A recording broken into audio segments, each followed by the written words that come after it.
The FBI says it's reviewing new emails related to Hillary Clinton's use of a personal email server. Clinton is calling on the FBI to release more information. But with less than 2 weeks to go until the election, what does this mean for her campaign? This is Inside Story.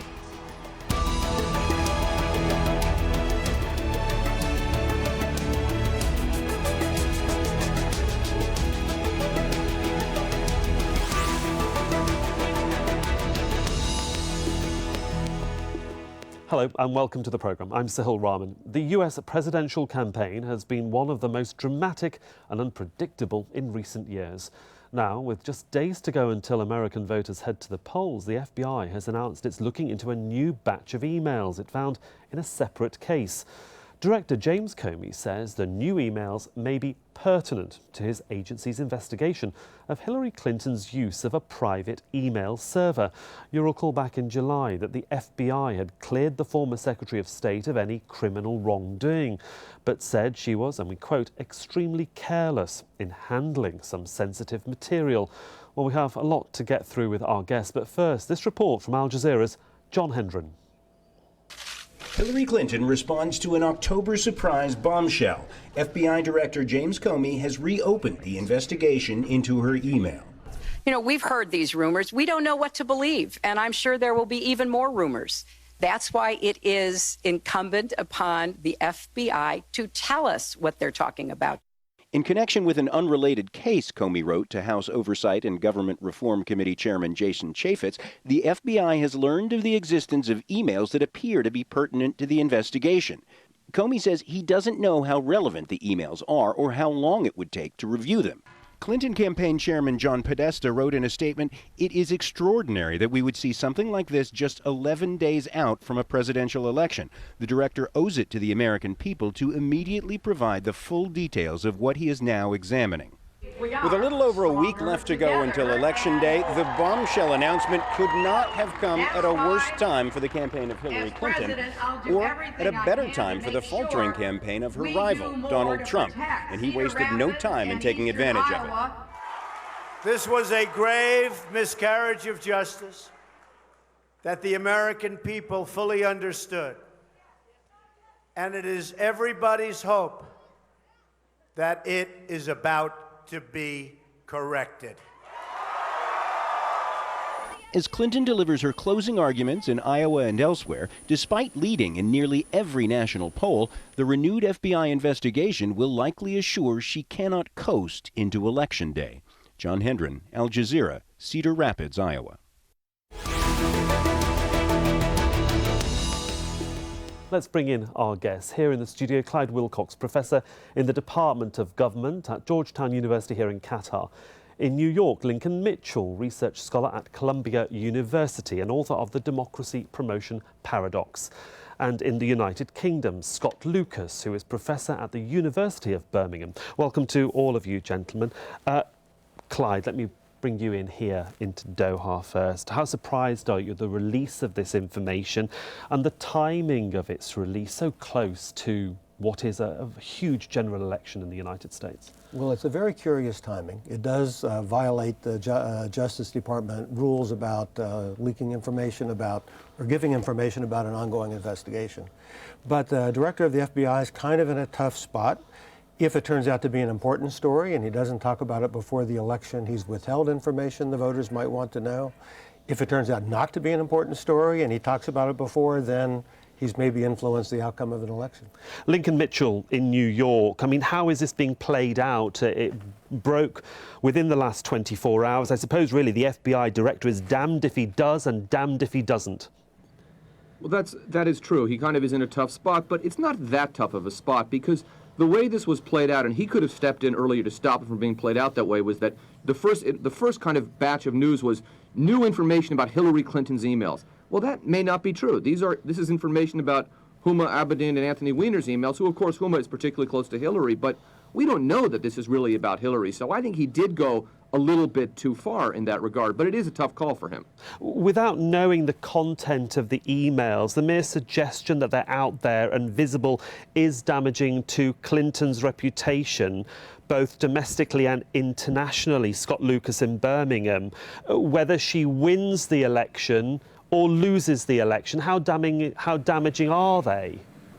I don't think they may be damaging. I mean, the fact is we don't actually know that much about the emails, except they're connected with the former New York Congressman, Anthony Weiner, who is the estranged husband of one of her aides, Huma Abedin. We don't know if Clinton wrote the memos, if she received them. We don't know if they're personal. We don't know if they're to do with government business. In other words, everyone has sort of built this up on this basis of almost no evidence apart from the FBI statement, which is why it's unfortunate. You know, normally the FBI would not release a statement until it had concluded whether or not the information was pertinent. But I think personally that FBI Director Comey got pushed into this because he was afraid there was going to be a leak. Someone was going to say that these emails had been found. Why wasn't the FBI doing anything? And to be honest with you, he makes this rather unfortunate intervention less than 2 weeks before the election. Clyde Wilcox here in Doha. I mean, Mrs. Clinton has urged the FBI, as has Mr. Trump now, to release all the details. Is this, do you think, the best scenario for her? I mean, or is it just the only option for her to say, come on, let's just have all these details out on the table, let's get it out of the way right now? Well, as your other guests have said, we don't know what these emails are. One of the things I've been told is that they're not from her or to her. And so certainly if that turns out to be true, that would be a very important piece of information to have out right now. But it's a strategy perhaps that it's the only strategy perhaps that she has to work with. Well, honestly, I don't think this is going to influence the election much. I mean, a lot of people have already voted, for one thing, and the email story has been going on for 2 years, so it doesn't seem like new information. But I think she would like to refocus the media conversation on Donald Trump and get it off the emails. Lincoln Mitchell, if I can just bring you in here about James Comey and the reasoning, perhaps, for why he might have said what he said right now without divulging too much information. It's around about the content of the emails and the fact that, yes, Mrs. Clinton might not have sent them, but they've been found on somebody else's laptop or server, and whether he is or not being partisan to the whole story, the larger story of this election campaign. I don't know that he's being partisan. I don't know what went on in his head. I think he made a tough call. He certainly didn't. I mean, there's no reason he had to do this. And I mean, look, everyone knows Hillary Clinton has sent a lot of emails. This email scandal is not exactly new. You know, if he just lets this happen and it comes out later that they also investigated Anthony Weiner's computer on a separate case, big deal. So he's not. I don't think he went in there saying, I'm going to try to help Donald Trump. But that is clearly the effect here. I mean, this is the first day that we're talking about something Hillary Clinton did rather than one of Donald Trump's scandals. I mean, you asked what Hillary Clinton could do here besides say, you know, I want the full disclosure and everything. The simple answer to that, if you're Hillary Clinton, is provoke Donald Trump again. Get him started on something else again. You know, the strategy for Trump here has to be let everyone talk about the emails as long as possible and go back to my base message. And that is what, according, you know, the clip you showed earlier, that's what he was doing. But give him 48 hours. I don't think he can stay on that. So this does recede and become just the background noise pretty quickly if Trump goes back to his form. I mean, what is the pulse there in New York? I mean, how is it being received both in the media, by people on the ground that you're perhaps talking to, or the general public? I mean, what's the sense you get? Well, New York is, I mean, in the general public, this is a city that is going to go, you know, 3-1 for Hillary Clinton, right? And the small island of Manhattan, where I live, might go 5-1 for Hillary Clinton. So people feel that this is nothing. People feel that this is a partisan effort by Comey. People are, you know, those are partisan Democrats. This is also Anthony Weiner's hometown. And there is this kind of sense of when is this guy going to go away, right? I mean, people in the political worlds know him. They've known him for decades. And this is the scandal that just kind of never stops. Nationally, there is a sense that this will probably, I mean, I think most people will be very surprised if it changed the outcome of the election. It will make it closer. So where we may see this is this may be, you know, this may swing a few House seats that might have gone Democrat back to Republican. You know, a number of people have said that at this time, because of this, the chances of the Democrats winning back the House have now dropped substantially. That may be true. I think the chances of Hillary Clinton winning the White House have dropped maybe a tiny bit, but not substantially, and most people would agree with that here. Okay, Scott Lucas, I come to you in Birmingham. I mean, for our international audience, they will perhaps want to get some perspective on the constitutional role of the FBI and what is incumbent on them to divulge, no matter what time of the year it is or what the political landscape of the United States is. In this particular case, we're heading to an election. How important is it for the FBI to, you might say, come clean with all the information that they have sooner rather than later? Well, you have a neutral, supposedly politically neutral law enforcement agency. And any law enforcement agency, as viewers in many countries will know, is supposed to keep the evidence, as it were, quiet. It's not supposed to publish the evidence until it has been processed, until it has gone through a review to see whether or not a prosecution is merited, which is what the FBI said this summer was not going to happen. And if it goes to prosecution, then the evidence should continue to be handled carefully so that you have a fair prosecution and a fair trial if need be. And by all those standards, what FBI Director Comey did was, in a sense, not necessarily break, but he certainly bent procedure. And I have to, in response to your previous guest, I think this may be more important politically than we think. I think they're being very rational. This actually is, if we look at the emails when they come out, they're probably going to be very minor, have little to do with Clinton.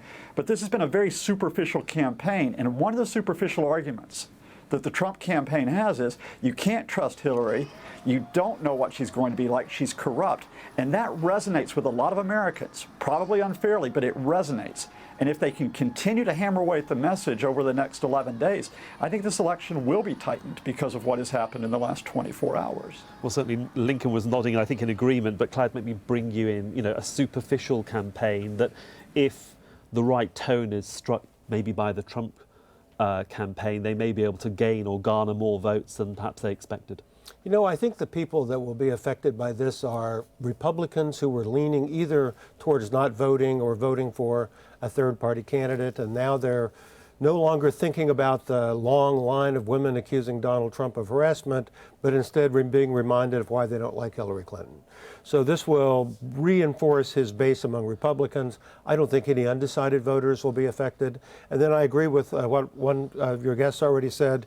If Donald Trump can stay on message for 2 days, it'd be a miracle. But if there are other stories to break about Donald Trump, we'll forget about this story pretty quickly. How did the initial investigations that the FBI closed down because they said there was no wrongdoing by Mrs. Clinton really resonate initially, in your opinion, and politically, and how that will change? I know we are focusing on those emails for the top part of this programme, but it is quite significant considering we're so close to that vote date. Well, the story really motivated the Republican base, right? I mean, there was never any chance that she could be prosecuted because there was never any intent to divulge classified information. And the FBI knew that all along. But that's the kind of thing that really fires up the Republican base. You hear them chanting, lock her up, lock her up, lock her up. Frightening, isn't it, to a certain Yes, extent? Lincoln Mitchell, I just want to come in again really on the accusation of email misuse in Clinton's case or sexual misconduct in Mr. Trump's case. It involves a lot of accusations that we've seen over the last few weeks and months, yet there are no charges, no trial, no verdict, and no concrete presentation of forensic wrongdoing. But mud tends to stick in American politics. How sticky has this become on the issues for both of the candidates? Well, one thing to keep in mind about the race in general is there aren't that many undecided voters left. So one of the polls that was not, particularly positive for Clinton that came out yesterday had her up 7 points with 7% undecided.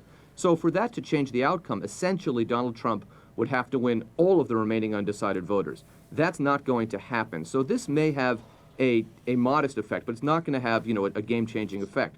Both the sexual assault charges against Donald Trump, the email charges against Hillary Clinton, as I think it was Professor Wilcox said, this reinforces people's perception. There's nothing new here, right?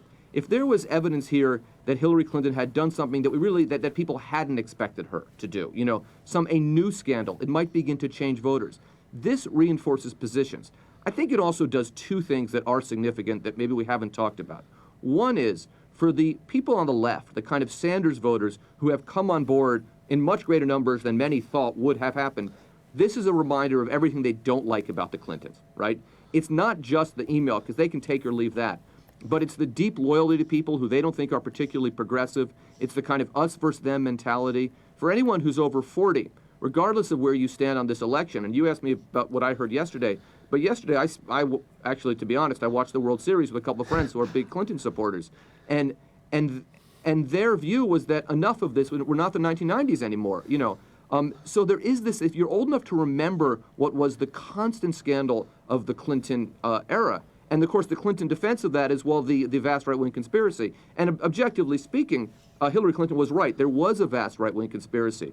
But that vast right-wing conspiracy didn't attack President Obama in this, didn't draw out the scandals around Obama, because there simply weren't any. So there is this sense of, are we going back to the same people, back to this kind of scandal-ridden 1990s? And that may dampen turnout in the polls. It won't change the outcome, because it will dampen turnout in safe places. So you'll get fewer votes out of Berkeley, California, you know, and I don't know, you know, Madison, well, yeah, Berkeley, California, Santa Cruz, California, Woodstock, New York. But it's not going to change the outcome. But it is kind of just a reminder of everything many don't like about the Clintons. Okay, both my other guests certainly nodding. Let's just take a breather and give some background to this for our viewers at home, because the presidential candidates Hillary Clinton and Donald Trump receive secret national security briefings.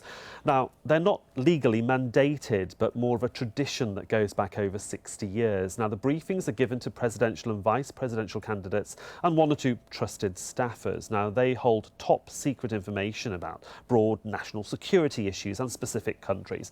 Now, the candidates are reportedly allowed to ask for more details if they want to, and it's a very interesting scenario, Clyde Wilcox here in Doha, about that, because it's about trust, isn't it? Trusting the presidential candidates with sensitive material. Perhaps they don't get everything the president gets in the Oval Office on a daily basis, but it's certainly helping them prepare for taking up that most important seat, certainly in government.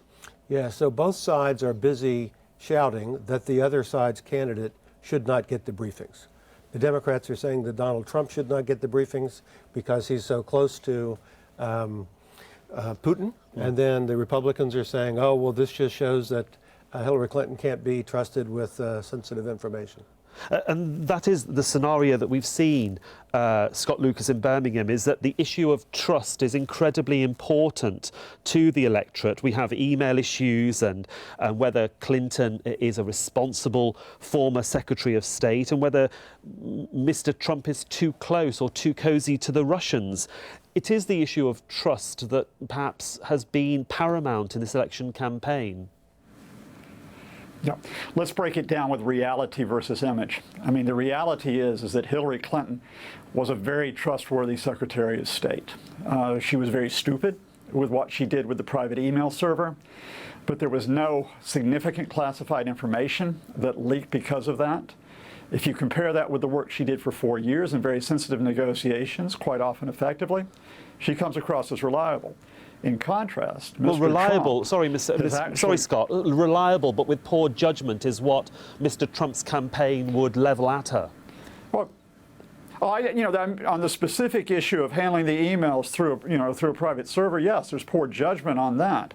But that is very different from saying that she gave away secrets, that she compromised U.S. national security, or that in any way she jeopardized negotiations. On the other hand, you've got Mr. Trump, who's actually endorsed, not just walked away from, but endorsed the fact that Russia may have, in fact probably, has been hacking emails on U.S. accounts, including the Democratic National Committee, in an attempt to influence the election. Now that is unprecedented for a candidate to go that far and to be suspected of effectively collusion with a foreign power. Now, in addition, he has actually been so derogatory about many serving intelligence officers and serving military officers, they don't actually want to give him the information. A lot of them have said they will not serve in a Trump presidency. So the reality, in fact, is Clinton, experienced, reliable Secretary of State, Trump, unpredictable, off the wall. But the image, as you have pointed out, is, well, maybe she showed poor judgment, and maybe, Donald Trump is right to point this out, so maybe when we go to the polls on November 8th, and it's because of that image issue that I'm still very cautious, because it doesn't take 7% of the American electorate to swing this election. It only takes 1 or 2% in about 9 states, say Florida and Ohio and Iowa, and this election swings. And I think, by all logical standards, she should be the president. You call it on image, and the trust factor may not happen. Okay, Clyde Wilcox, you want to come in there? Yeah, I just want to say quickly that it's possible that her private server was hacked. We know the State Department server was hacked.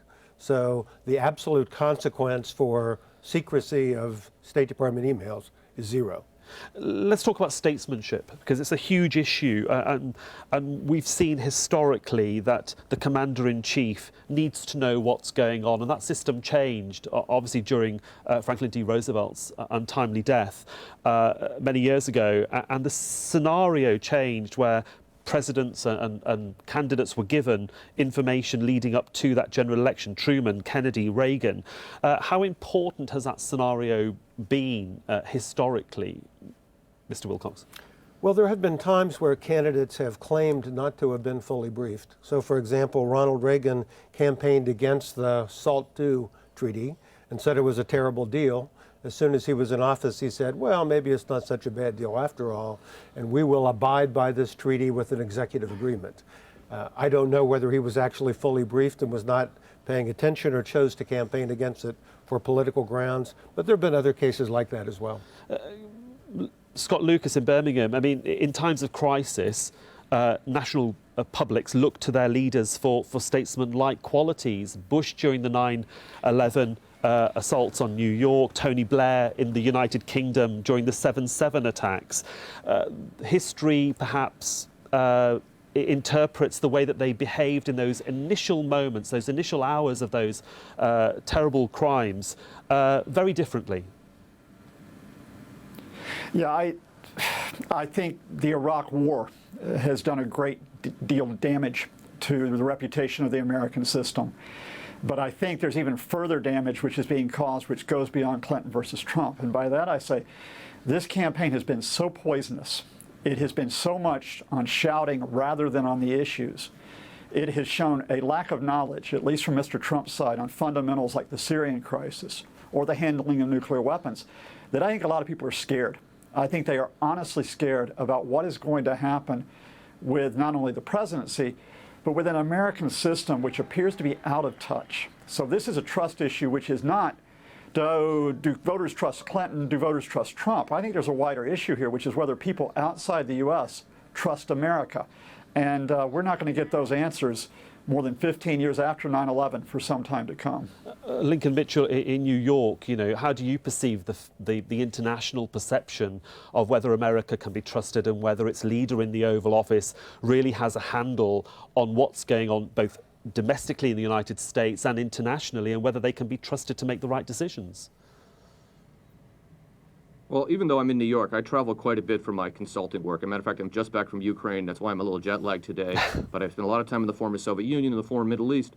Generally speaking, most people I speak to, and this ranges from, prime ministers down to, the proverbial taxi driver, they all think Hillary Clinton is perfectly trustable, is very dependable, speaks to a steady United States, even if they don't always agree on the nuance of her policy, for example, in the Middle East, but they think that she's like a normal statesperson. They don't feel that way about Donald Trump. They feel that Donald Trump is dangerous, erratic, doesn't know what he's doing, and I'm trying to say that in a value-neutral way as I can. The other thing I would add is that as a New Yorker, I was here on September 11th in 2001. Hillary Clinton was the junior U.S. senator at that time, and Donald Trump was a important businessman at that time. They were both tested at that moment. Hillary Clinton, as was the U.S. senator, she came down to ground zero almost right away. I mean, Rudy Giuliani recently went on television and said, I didn't see her there, but there's a photograph of the two of them there together. She spent the rest of her time in the U.S. Senate advocating for better treatment of the emergency workers, some of whom gave their lives, so their families, some of whom had health problems, who tried to save people on September 11th. Yeah. Donald Trump was also tested on September 11th. He went on television, and I don't mean to say this in a nasty way, but he did in an offhand way mention that he now owned the tallest building in Lower Manhattan. So both of these people have been tested as a civilian living who wasn't hit directly can be in 9/11, and they did respond differently. Okay, I'll need to wrap you up there. I think it's perfectly fair game to say Hillary Clinton has. I'll let you finish the sentence, but I do need to wrap you up very quickly. I think it's fair game to say Hillary Clinton has poor judgment. That's normal campaign stuff. But to say she's not trustworthy, the data doesn't back that up. People trust her both domestically and internationally, and she behaved in a trustworthy way as Secretary of State. Didn't agree with everything she did, but she wasn't scandal-ridden and lying all the time. Well, there we will have to leave it, and I think it's a very interesting scenario with less than 2 weeks to go before the American public go to vote for their next president. I'd like to thank all of my guests, Clyde Wilcox, Lincoln Mitchell and Scott Lucas. Gentlemen, thank you very much for joining us here on Inside Story. And thank you for watching as well. Now, you can see the programme again anytime by visiting our website at aljazeera.com, and for further discussion, go to our Facebook page. That's facebook.com/AJ Inside Story. You can also join the conversation on Twitter at our handle, and that's at AJ Inside Story. From me, Sahil Rahman, and from the whole team, thanks very much for your time and your company. Bye-bye.